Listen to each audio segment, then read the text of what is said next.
Substitution classification चाहिँ basically हामी पहिला के गर्छौँ भन्दाखेरि विभिन्न तरिकाहरू छन्।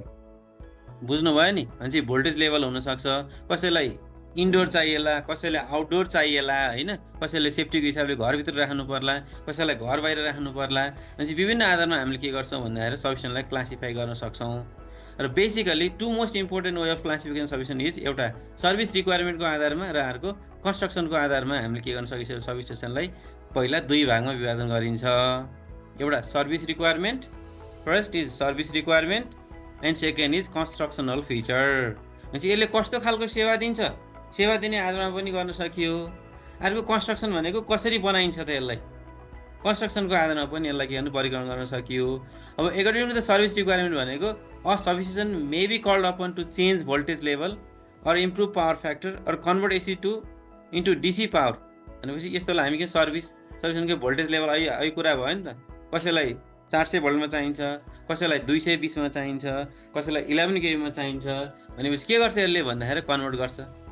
अब हामीसँग त एसी सप्लाई हुन्छ, ट्रान्सफर्मर त डीसीमा त काम गर्दैन नि त, एसीमा काम गर्छ। भनेपछि कहिलेकाहीँ के हुन्छ भन्दाखेरि एसीलाई डीसीमा कन्भर्ट गरेर पनि दिनु पर्ने हुन्छ इन्डस्ट्रीहरूमा, त्यो बेला यसले के गर्छ डीसीमा कन्भर्ट गर्छ।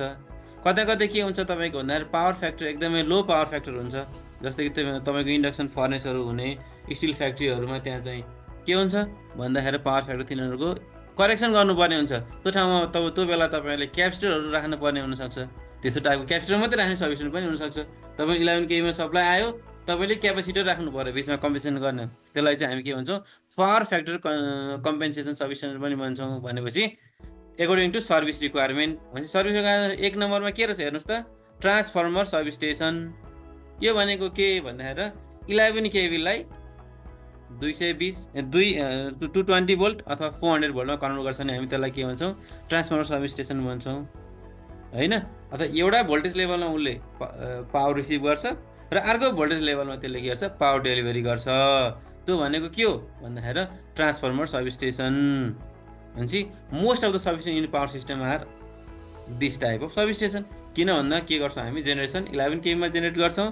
कतिमा जेनेरेट गर्छौँ 11 केबीमा हामी जेनेरेट गर्छौँ र यसलाई हामी के गर्छौँ स्टेप अप गर्छौँ। स्टेप अप गरेर कति मानौँ हामी 132 केबीमा लैजान्छौँ।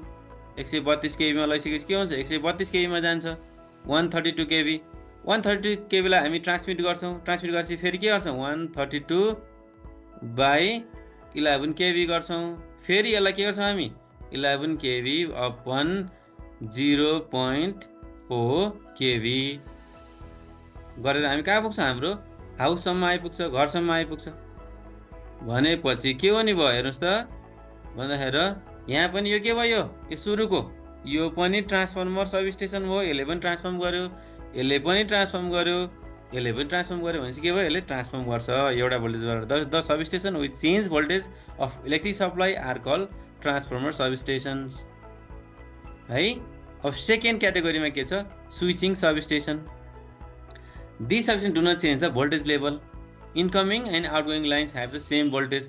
However, they simply perform the switching operation of power line. कहिलेकाहीँ के हुन्छ हामी भन्दाखेरि यसले खालि के गर्छ स्विचिङ गर्छ। कस्तो स्विचिङ गर्छ भन्दा तपाईँको यसरी लाइन आइरहेछ, यो 3वटा लाइन छ। 3वटा लाइनमा के छ भन्दाखेरि हामीलाई कहिलेकाहीँ के हुन्छ हामी यो नर्मली यसरी लाइन कनेक्ट गरिरहेको हुन्छौँ। कहिलेकाहीँ के हुन्छ सिम्पली लाइनको मात्रै एरेन्जमेन्ट चेन्ज गर्नुपर्न सक्छ, यसरी चेन्ज गर्ने। यस्तो भयो भने के भयो स्विचिङ मात्र गरिदियो यसलाई, यो सर्किटलाई यहाँ लाग्यो। भनेपछि यसमा कुनै ट्रान्सफर्मर हुँदैन, कुनै लोड पनि हुँदैन, यसले के गर्छ स्विचिङको मात्र काम गर्छ। भनेपछि भोल्टेज लेभल के हुन्छ जेनरली चेन्ज हुँदैन, त्यसलाई हामी के भन्छौँ स्विचिङ सबस्टेसन भन्छौँ। अर्को छ के छ पावर फ्याक्टर करेक्सन सबस्टेसन। भनेपछि यो सबस्टेसनमा के हुन्छ भन्दाखेरि अरू substation which improve the power factor of the system are called power factor correction substation. Such substations are generally located at the receiving end of the transmission line.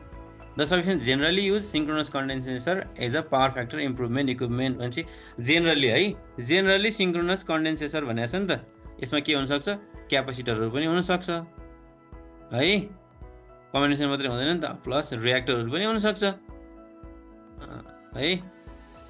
तपाईँले यो कुरा चाहिँ ध्यान दिनु पऱ्यो, कहिले के हुन्छ रियाक्टर पनि हुनसक्छ, क्यापेसिटर मात्रै अब यसले के गर्छ भन्दाखेरि तपाईँको अहिले मैले भनिसकेँ नि त तपाईँहरूको जुन इन्डक्सन फर्नेसहरू हुने टाइपको इन्डस्ट्रीहरू अथवा कतै भोल्टेज स्याग छ, लामो लाइन छ, लामो चाहिँ डिस्ट्रिब्युसन लाइन लामो लाइन छ भने त्यो ठाउँमा हामीले भोल्टेज प्रोफाइल के हुन्छ, भोल्टेज स्याग हुन्छ।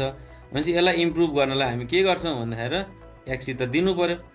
भनेपछि यसरी यसले के गर्छ, हामी क्यापेसिटरहरू हालेर सिङ्क्रोनस कन्डेन्सर हालेर त्यो सिस्टमको हामी भोल्टेज बुस्ट गर्ने काम गर्छौँ है। त्यो गरेपछि के हुन्छ, भोल्टेज बुस्ट हुन्छ। भोल्टेज बुस्ट भइसकेपछि हामी त्यस्तो खालको सबस्टेसनलाई के भन्छौँ, पावर फ्याक्टर करेक्सन सबस्टेसन। त्यहाँ के हुन्छ, सिङ्क्रोनस कन्डेन्सर अथवा तपाईँको स्ट्याटिक भार कम्पेन्सेटिङ डिभाइसहरू मात्रै हुन्छ। र अर्को छ के छ, कन्भर्टिङ सबस्टेसन भनेको। अब अर्को के छ भन्दा कन्भर्टिङ सबस्टेसन पनि हुनसक्छ। भने converting substation those substation which change AC power into DC power are called converting substation. This substation receive AC power अनि कन्भर्ट इन्टु डिसी पावर भन्छ। यो के कस्तो ठाउँमा होला हेर्नुहोस् त, कन्भर्टिङ सबस्टेसन कहाँ हुन्छ होला ल भन्नुहोस् त। एसबिडिसी ट्रान्समिसन, एसबिडिसी त भइ नै हाल्यो त्यो डिसी एसबी। अब डिस्ट्रिब्युसनतिर पनि हुन्छ कि कतै केही छ थाहा छ तपाईँलाई, हेर्नुहोस् त कन्भर्टिङ सबस्टेसन। अहिले हाम्रो छ नि त, अहिले एकदमै तपाईँको आरई भनेको छ रिन्युएबल इनर्जी होइन। रिन्युएबल इनर्जीको चाहिँ ग्रिड सिस्टममा चाहिँ पेनिट्रेट गर्नुपर्छ। अब ग्राहकहरू पनि सोलर सिस्टम हो, कन्ज्युमरहरू पनि प्रोज्युमर भएको छ भन्छ नि अहिले होइन। कन्ज्युमरको डेफिनेसनै चेन्ज भइसक्यो नि त हो। भनेपछि जस्तो कि तपाईँको सोलरहरू छ भने उनीहरू त एसीमा त आउँदैन। अनि त्यो सोलरमा प्राप्त डिसीलाई हामी केमा कन्भर्ट गर्नु पर्यो, एसीमा हो। भनेपछि त्यस्तो सबस्टेसनहरूलाई हामी के भन्छौँ, कन्भर्टिङ सबस्टेसन है। With suitable apparatus for supply such tractions. अब यहाँ भनौँ इलेक्ट्रोप्लेटिङ, इलेक्ट्रिक वेल्डिङ यस्तो कुरामा के हुन्छ यो कन्भर्टिङ सबस्टेसन। त्यहाँ मात्रै सोलर मात्र होइन, ट्र्याक्सनहरू पनि हुन्छ, डिसी ट्र्याक्सन हुन्छ होइन। तपाईँको अब वेल्डिङहरू हुन्छ, यस्तो कुरामा के हुन्छ, कन्भर्टिङ सबस्टेसन। अब अर्को के छ, इन्डस्ट्रियल सबस्टेसन। यो त बुझ्नुभयो होला। भनेको इन्डस्ट्रीहरूमा हुने सबस्टेसनलाई हामी के भन्छौँ, इन्डस्ट्रियल सबस्टेसन भन्छौँ है। अब यो के हुन्छ भन्दा इन्डस्ट्रियल सबस्टेसनहरू चाहिँ जस्तो कि तपाईँले म एउटा उदाहरण दिन्छु तपाईँलाई। एउटा सिमेन्ट फ्याक्ट्रीमा के हुन्छ भन्दा तपाईँको उसले 132 केबीमा कहिलेकाहीँ सप्लाई लिन्छ है। 132 केबीमा उनीहरूले 66 केबीमा सप्लाई लिन्छन् होइन। अनि त्यहाँभित्र गइसकेपछि उनीहरूले यो 66लाई कोहीलाई तपाईँको 22 केबीमा, कोहीलाई 6.6 केबीमा होइन, कसैलाई चाहिँ तपाईँको 2.2 केबी यसरी कन्भर्ट गरिरहेको हुन्छ क्या। किन भन्दा उनीहरूको कोही मोटरहरू 6.6 केबीको मोटरहरू हुन्छ, कोही 22 केबीको मोटरहरू हुन्छ। बुझ्नुभयो बुझ्नु भएन। भनेपछि यस्तो काम गर्ने सबस्टेसनलाई हामी के भन्छौँ भन्दा इन्डस्ट्रियल सबस्टेसन। एउटै भोल्टेज नभइकन त्यहाँ डिफ्रेन्ट भोल्टेजहरू हुनसक्छ क्या, सेकेन्डरी भोल्टेजहरू। बुझ्नुभयो किन भन्दा they have to operate motors or other traction systems or furnace which are in different rating। किन यस्तो 6.6 केबीमा हुन्छ होला भन्दाखेरि ऊ त बल्क चाहियो नि त, ठुलो चाहियो नि त। ठुलो साइजको बढी पावरको छ भने त भोल्टेज लेभलले सानो त हुँदैन, हुन्छ त। अब फेरि एकैचोटि 66 केबीकै मोटर डिजाइन गरेर नि भएन। फेरि त्यसको इन्सुलेसनले गर्दा त्यो मोटर त इम्प्र्याक्टिकल हुन्छ। भनेपछि प्र्याक्टिकल साइजको कति हुन्छ त त्यो एप्लिकेसनलाई भनेर हामी के गर्छौँ, सेकेन्डरी भोल्टेजहरू निकाल्ने काम गर्छौँ। त्यसलाई हामी के भन्छौँ, इन्डस्ट्रियल सबस्टेसन भन्छौँ है।